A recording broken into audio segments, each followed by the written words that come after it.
हो अपने अंदर विराजमान परमात्मा से कनेक्ट होने के लिए एक लंबी गहरी सांस लेंगे और उस ईश्वर से प्रार्थना करेंगे कि अकल्ट की इस विशेष विद्या को सीखने में वो हमारी मदद करें। एक लंबी गहरी सांस।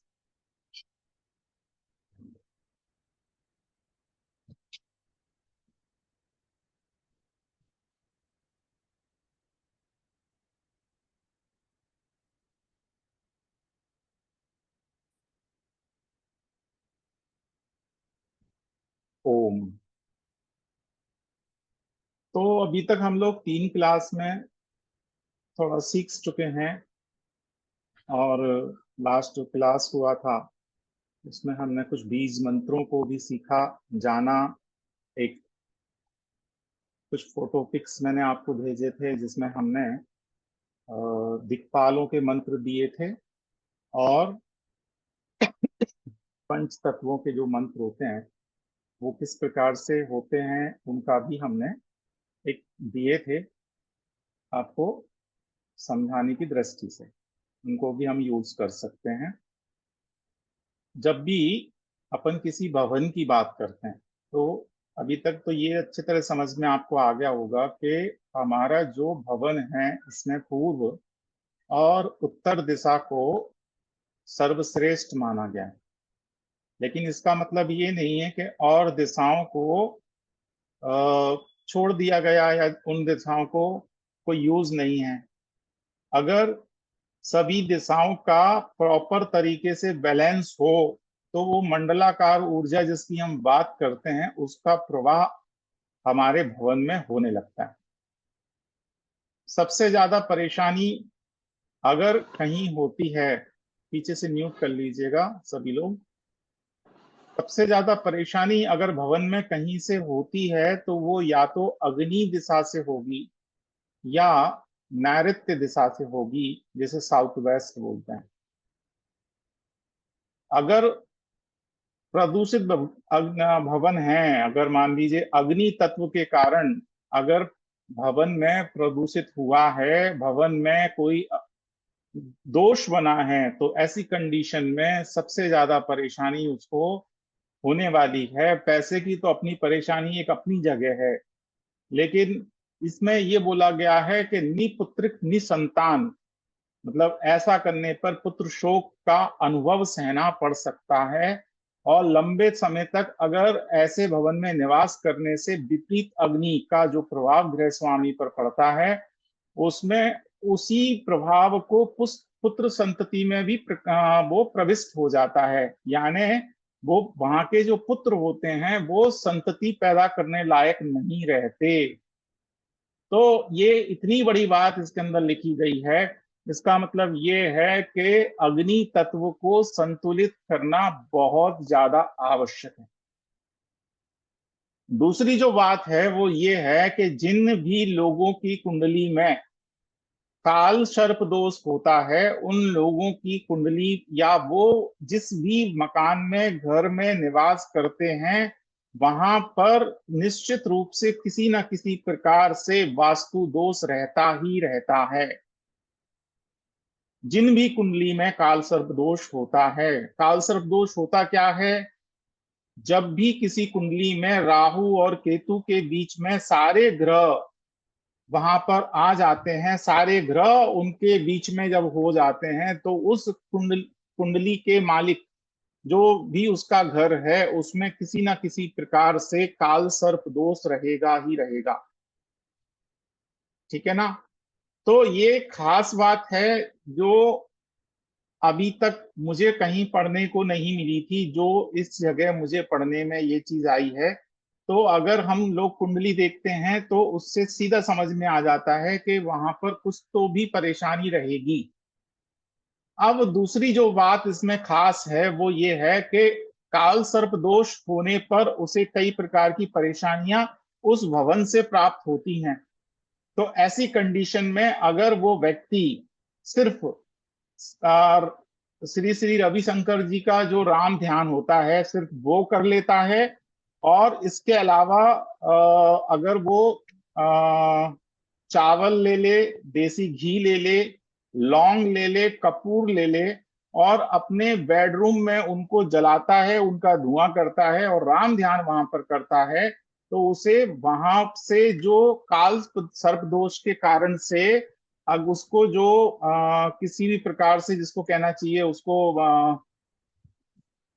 जो दोष मिल रहा है, वास्तु दोष मिल रहा है, उसमें उसको फायदा मिलता है, या जिसको कहना चाहिए परेशानी से मुक्ति भी मिलती है। तो ये खास बात है, पॉइंट टू बी नोटेड जिसको कहना चाहिए।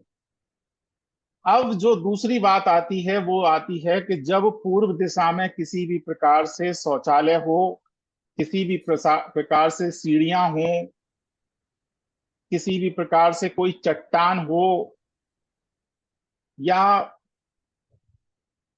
इसी प्रकार से मतलब कुछ भी इस तरह की चीजें अगर वहां पर होंगी, तो ऐसी कंडीशन में चाहे ये पूर्व दिशा में हो, उत्तर दिशा में हो, व्यक्ति को परेशानियों का सामना करना पड़ता है, ये वास्तु दोष का निर्माण करते ही।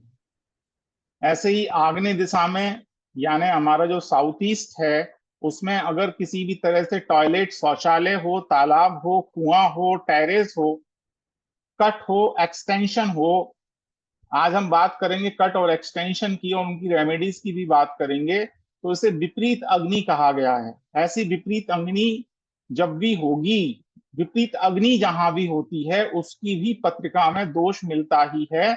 यानी बहुत कुछ, हालांकि अपना ये कोर्स में तो इसको नहीं लिया है, मतलब वास्तु दोष जो है पत्रिका के हिसाब से देखना, कुंडली के हिसाब से देखना, लेकिन ये चीजें हैं कि जब भी किसी की अग्नि तत्व में दोष होगा, दूषित होगी, तो उसकी कुंडली में दोष मिलेगा ही मिलेगा।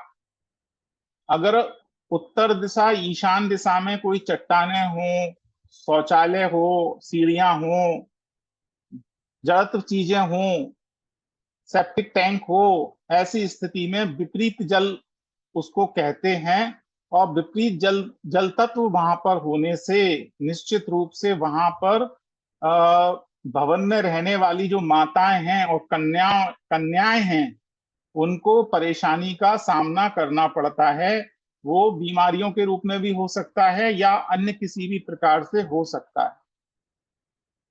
ऐसे ही अगर पश्चिम दिशा में कुआं है, हीन पृथ्वी तत्व है, मतलब हल्कापन है, रसोई घर है, डबल हाइटेड, आजकल बहुत समय चल रहा है, आजकल जो है डिजाइनिंग जो चल रही है ना, वो डबल हाइटेड की डिजाइनिंग चल रही है सबसे ज्यादा। तो डबल हाइटेड अगर वहां पर है, अधिक मात्रा में खिड़कियां हैं, टेरेस है, छत का ढलान दे दिया है, अग्नि तत्व में ढलान की भी हम आज पूरी तरह से बात करेंगे, जब तक मैं थोड़ा सा आउटलाइन समझा रहा हूं आप लोगों को, कि छत का ढलान दे दिया है, किसी भी प्रकार से एक्सटेंशन है, कट है, या कोई लंबा प्रांगण दे दिया है पश्चिम दिशा में, तो ऐसी कंडीशन में वहां विपरीत वायु तत्व का प्रवाह होता है। विपरीत वायु तत्व का प्रवाह होने के कारण से वहां कई प्रकार की परेशानियां, कलह, अशांति के रूप में देखने को मिलती ही हैं। ठीक है, किसी भी प्रकार से छत की ढलान, अधिक खिड़कियां, जो जिनको अपन कहते हैं, तो इसको विपरीत पृथ्वी तत्व ही कहा गया है। तो ये आपको विष योग के समान, मतलब जैसे शनि, मंगल या राहु का जो विष योग होता है, उसके समान फल देने वाला कहा गया है। तो जैसे वायु तत्व जो है, वायु तत्व अगर किसी भी प्रकार से डिस्टर्ब है, और एक और खास चीज आप इसमें समझिए, 180 डिग्री पर आपको उसका प्रभाव भी देखने को मिलता है। अगर किसी के घर में साउथ वेस्ट में कोई परेशानी है, तो उसका प्रभाव, उस दोष का प्रभाव आपको साउथ नॉर्थ ईस्ट में भी 180 डिग्री पर देखने को मिलेगा। ऐसा लगभग लगभग हमेशा होता है कि जब भी आप कोई भी वास्तु परीक्षण करने जाते हो, तो जब आपको ये चीज दिखाई देती है कि यहाँ, आवाज नहीं आ रही है। अरे यार, पर आवाज नहीं आ रही। आवाज तो मेरी आ रही है, आप अपने यहाँ से थोड़ा चेक कर लीजिए। साउथ वेस्ट में दोष रहेगा तो नॉर्थ ईस्ट में कैसे नॉर्थ ईस्ट दिखेगा? में, नॉर्थ ईस्ट में भी दोष रहेगा, इसका मतलब ये है। दोष दिखेगा से मतलब ये है कि नॉर्थ ईस्ट में भी वहां चेक करना चाहिए।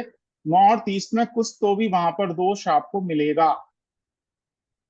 ठीक है। यानी 180 डिग्री पर भी किसी न किसी प्रकार से उसका प्रतिबिंब दिखाई देता ही है। और जब भी इस प्रकार का प्रतिबिंब दिखाई देता है, और अगर मान लीजिए साउथ वेस्ट में किसी भी प्रकार से दोष है, तो वहां पर अकाल मृत्यु हो सकती है, आत्महत्या हो सकती है। वहां पर विपरीत पृथ्वी तत्व का प्रभाव जो भवन पर पड़ता है, ऐसी कंडीशन में इन सब चीजें देखने को मिलती हैं। ठीक है। अभी जो ये थोड़ा सा मैंने शास्त्र के हिसाब से आपको बताया था कि किस प्रकार से उन चीजों को अपन देख सकते हैं। अभी जो अपन बात कर रहे हैं वो बात कर रहे हैं स्लोब की। स्लोब मतलब ढलान। और सामान्य तौर पे जो इस शास्त्र के अंदर जो ढलान की जो बात की गई है, जो तंत्र वास्तु के अंदर ढलान जो होता है, और वैसे भी हम लोग हमेशा बात करते हैं कि हमारा किसी भी प्रकार से ढलान जो होना